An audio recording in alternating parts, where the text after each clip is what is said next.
advising us how to live every day. He just keeps reminding us about the goodness of God. He told us, think about ravens. They don't have to plant, they don't have to harvest, and yet God feeds them. So now he just gets into another basic need, and he just says, think about the lilies. And that starts in verse 27 of Luke 12. Consider the lilies, how they grow. They neither toil nor spin, but I tell you, even Solomon in all his glory did not clothe himself like one of these. But if God so arrays the grass in the field, which is alive today and tomorrow is thrown into the furnace, how much more will he clothe you, O men of little faith? When I think about that scripture verse right there, Jesus is talking about the basic needs of life. And we might think, this is just too simple. But when you think about it, how many of us are consumed merely by trying to provide for the roof over our head, the food that we eat, the clothes that we wear, and building bigger barns for our retirement? And that's all we're living for. And Jesus is saying there's so much more. So of course he gets to the issue of clothing.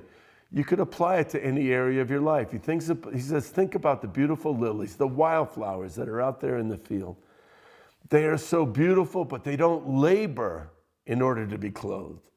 They don't labor in order to have beautiful clothes.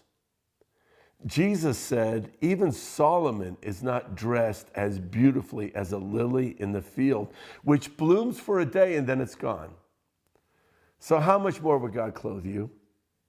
I mean, there's whole industries built on beautiful clothes and getting people to buy clothes and on trends and having to have the last and the most popular look. And Jesus is saying, but you, child of God, just think about this, that God can clothe you, and not just clothe you, but clothe you with beauty.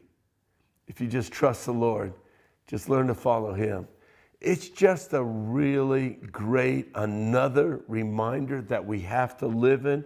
We have to keep reminding ourselves, God takes care of food. He takes care of the storing of food for the end of our lives. He takes care of the clothing. He takes care of what size our barns in or houses that we live in.